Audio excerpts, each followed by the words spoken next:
3.5 example code 3.5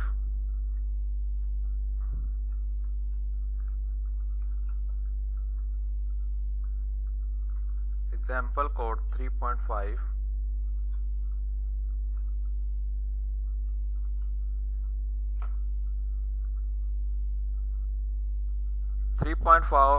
3.5 एक ऐसी example है जिसमें हमने एक ऐसा प्रोग्राम डिस्कस करना है कि जो बताए कि जो वैल्यू हमने एंटर की है वो एक इवन वैल्यू है या एक odd value.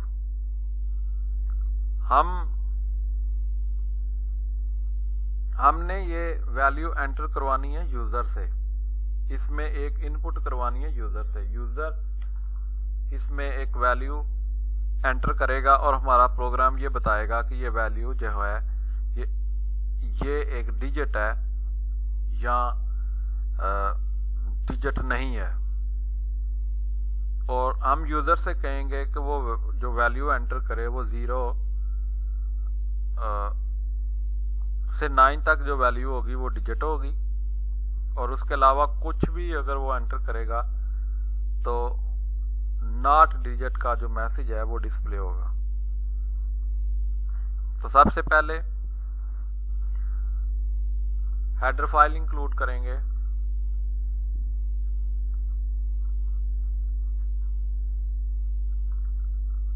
studio.h, main function लिखेंगे,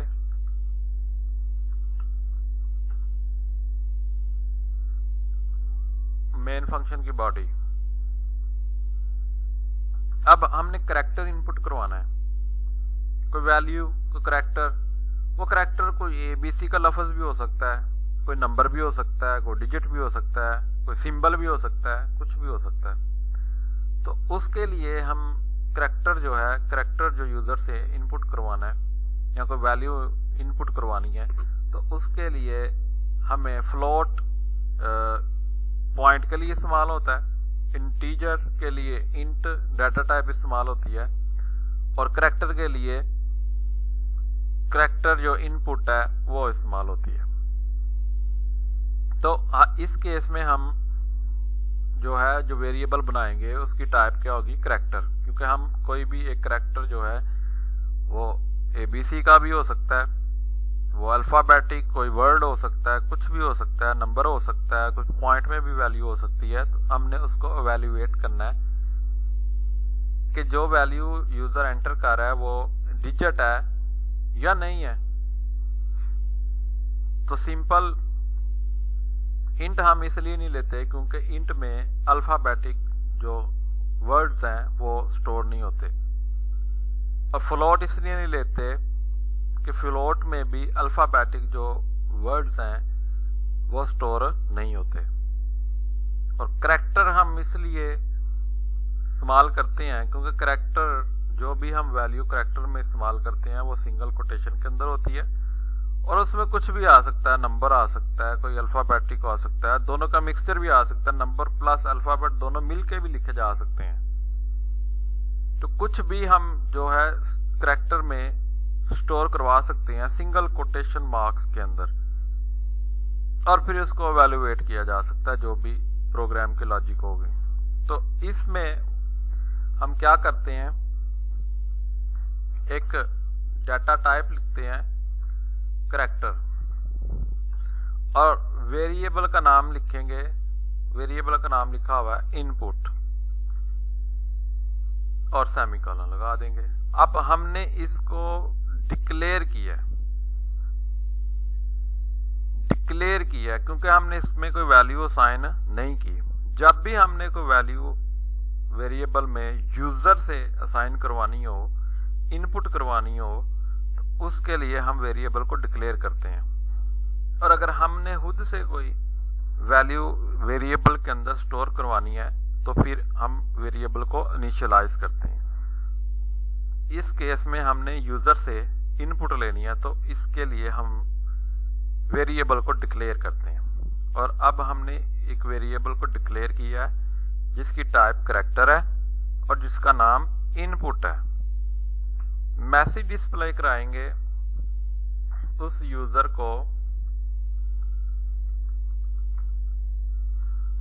को कहेंगे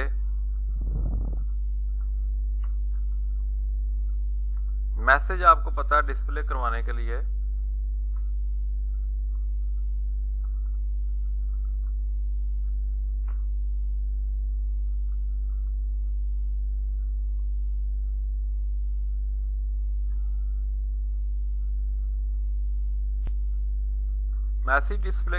लिए प्रिंट एफ लिखते हैं।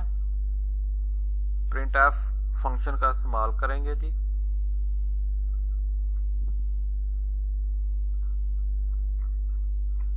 मैसेज डिस्प्ले करवाएंगे डबल कोटेशन के अंदर, प्लीज एंटर अ करैक्टर।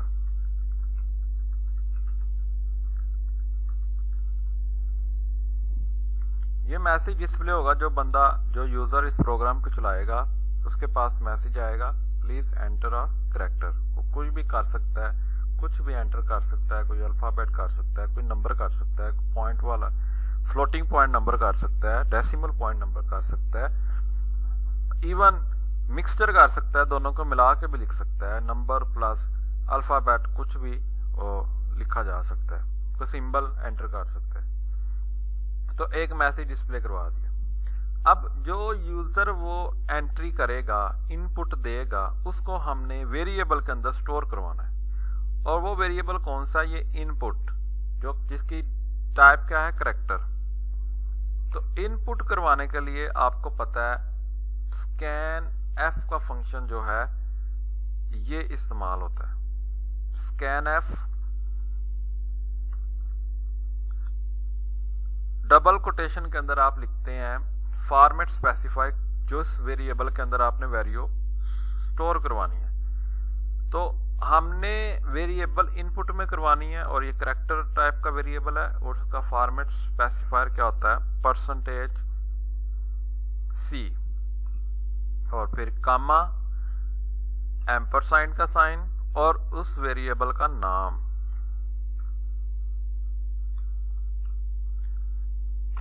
ये दो काम हो गए। उसके पास मैसेज डिस्प्ले होगा, वो वैल्यू एक एंटर करेगा और वो करैक्टर या वो वैल्यू हम इनपुट वेरिएबल के अंदर स्कैन एफ फंक्शन को इस्तेमाल करते हुए असाइन करवा देंगे, स्टोर करवा देंगे। अब हमने एक कंडीशन बनानी है। कंडीशन हम इफ एल्स स्टेटमेंट को इस्तेमाल करते हुए बनाएंगे कि इफ अगर, और इफ में पता है आपको स्टेटमेंट टर्मिनेटर नहीं आता एंड पे। इफ इनपुट मीन्स की वेरिएबल, जो वेरिएबल का नाम है वो लिखेंगे। अगर इस वेरिएबल के अंदर जो वैल्यू स्टोर है वो ग्रेटर देन या इक्वल टू 0 के है, 0।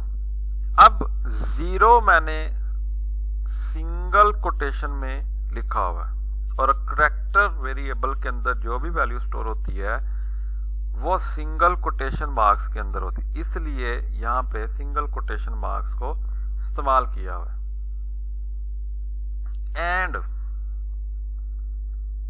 एंड के लिए एंड एक लॉजिकल ऑपरेटर है, तो एंड का ये सिंबल होता है, आपको पता है। एंड इनपुट वेरिएबल के अंदर जो वैल्यू है वो लेस देन और इक्वल टू है 9 के, देन एक क्या हो, एक कोड हम लिखेंगे वो चल जाएगा। अगर ये कंडीशन सेटिस्फाई नहीं होती तो फिर एल्स वाला जो कोड है वो रन होगा। अब इस कंडीशन को समझें, ये एंड का सिंबल इस्तेमाल हुआ है। आपको पता है एंड की वैल्यू ट्रू तब होती है जब दोनों साइडें ट्रू होती हैं। तो ये इफ वाली स्टेटमेंट तब चलेगी जब ये दोनों कंडीशंस जो लिखी हुई हैं ये अगर इसमें से एक भी फॉल्स होती है तो एंड जो ऑपरेशन है वो इसको फॉल्स कर देगा। एंड ऑपरेटर की डेफिनेशन हमने पढ़ी हुई है कि एंड ऑपरेटर का रिजल्ट ट्रू तब आता है जब both conditions are true, otherwise it will be false. सिर्फ एक कंडीशन में एंड ऑपरेटर ट्रू आंसर देता है जब दोनों एसोसिएटेड कंडीशंस ट्रू होंगी। एक कंडीशन ये लिखी हुई है और एक कंडीशन यहां पे लिखी हुई है इज इक्वल टू 9 की। तो अगर ये दोनों कंडीशंस ट्रू होती हैं, ये कंडीशंस क्या बताएं कि जो करैक्टर वो यूजर पुट कर रहा है या तो वो 0 के इक्वल हो या उससे बड़ा हो। दूसरी हम कंडीशन लगा रहे हैं या तो वो लेस देन 9 से हो या 9 के इक्वल हो, तब ये एसोसिएटेड कोड जो इफ का है ये रन होगा। और ये एसोसिएटेड कोड क्या है, प्रिंट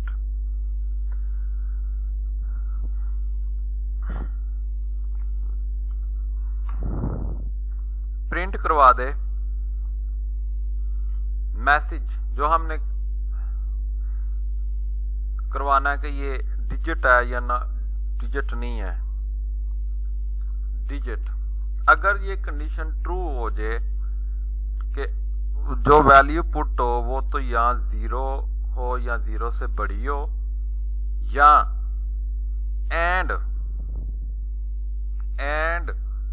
और 0 जो वैल्यू पुट की है वो 9 के इक्वल हो या इससे कम हो, तो फिर ये कोड रन होगा एसोसिएटेड कोड इफ वाला।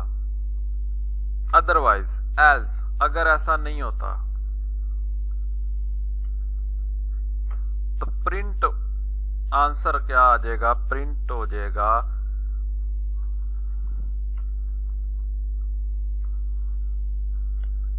Not digit, not digit. अगर ये कंडीशन इफ वाली सेटिस्फाई नहीं होती तो फिर ये एज वाली जो स्टेटमेंट है एसोसिएटेड कोड है ये रन होगा। और ये एक एक स्टेटमेंट्स लिखी हुई है, एक एक स्टेटमेंट इफ की भी एक एसोसिएटेड कोड की स्टेटमेंट है, एल्स की भी एक है, इसलिए इसको ब्लॉक्स के बगैर लिखा हुआ, कर्ली ब्रैकेट्स के बगैर लिखा हुआ। अगर ये ज्यादा होती तो फिर हमने इनको कर्ली ब्रैकेट्स के अंदर इनसाइड कर्ली ब्रैकेट्स जो है इसको लिखना था। और आपको पता है मल्टीपल स्टेटमेंट्स जब लिखी जाती हैं तो वो ब्लॉक में लिखी जाती हैं जो कि कर्ली ब्रैकेट्स होती हैं, जो बॉडी होती है उसकी। अगर इफ किया है तो इफ की बॉडी, एल्स किया तो एल्स की बॉडी। क्योंकि ये सिंगल स्टेटमेंट्स हैं तो इसलिए हम वो बॉडी जो है वो नहीं बनाते। इसको रन करके देख लें। ये यहां पे /n लगा देते हैं लाइन ब्रेक करने के लिए।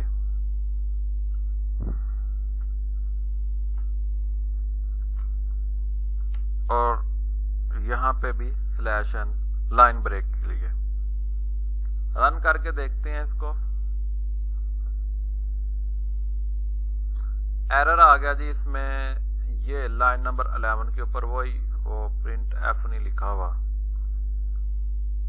दोबारा रन करें इसको।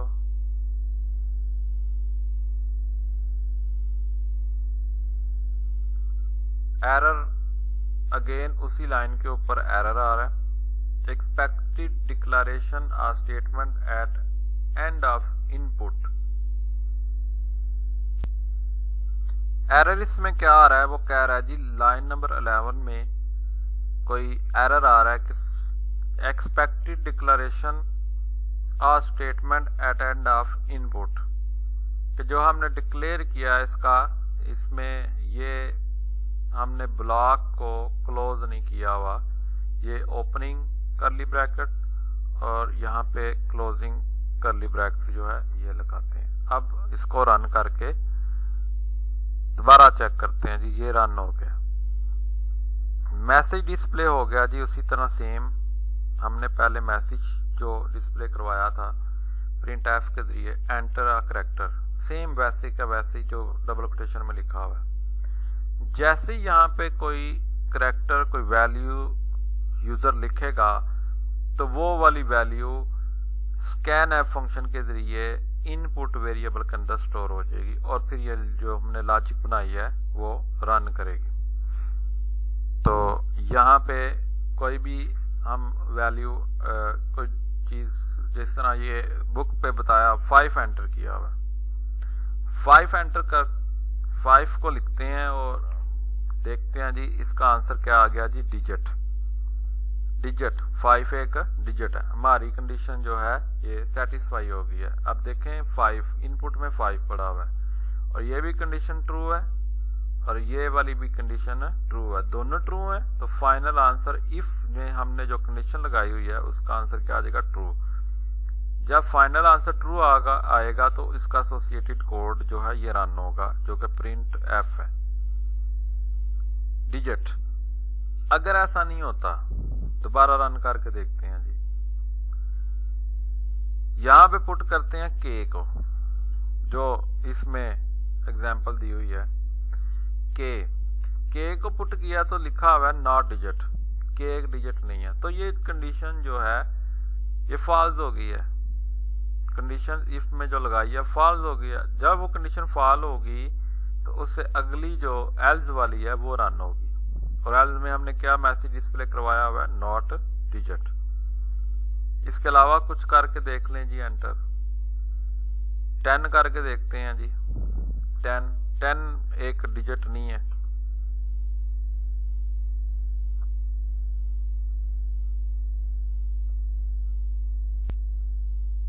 कोई अल्फाबेट एंटर करके देखें,